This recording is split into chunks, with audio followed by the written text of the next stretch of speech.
Doctor Panjabrao Deshmukh कृषी विद्यापीठातील प्रकल्पग्रस्त विशेष भरती प्रक्रिया अद्याप पूर्ण झालेली नाही। त्यामुळे उमेदवारांनी रखडलेली भरती तातडीने पूर्ण करण्याची मागणी केली आहे।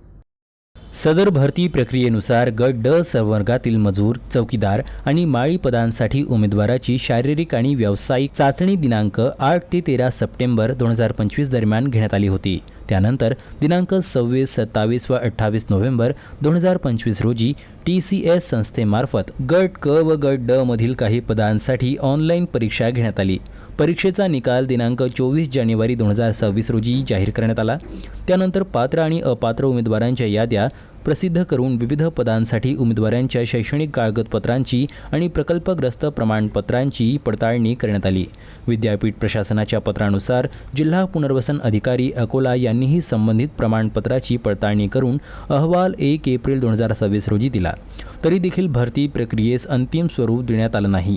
विशेष बाब म्हणजे गट ड संवर्गातील उमेदवारांची शारीरिक चाचणी पूर्ण होऊन अनेक महिने उलटले असतानाही गुणवत्ता यादी जाहीर करण्यात आली नाही। तसेच गट क संवर्गातील अनेक पदांसाठी आवश्यक प्रशासकीय आणि पडताळणी प्रक्रिया पूर्ण होऊन सुद्धा नियुक्ती आदेश देण्यात आले नाहीत।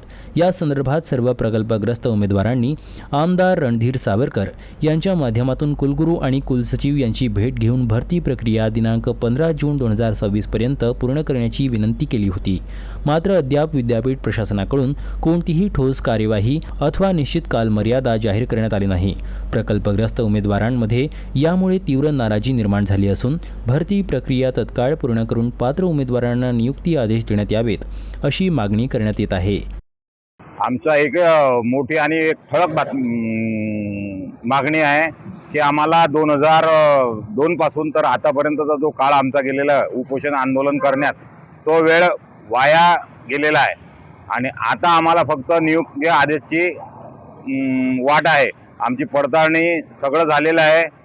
आज आम्हाला नियुक्ती आदेश देण्यात यावे अशी आमची ठळक मागणी आहे। आतापर्यंतचे बरेचसे आंदोलन आम्ही आतापर्यंतचे केलेले आहे।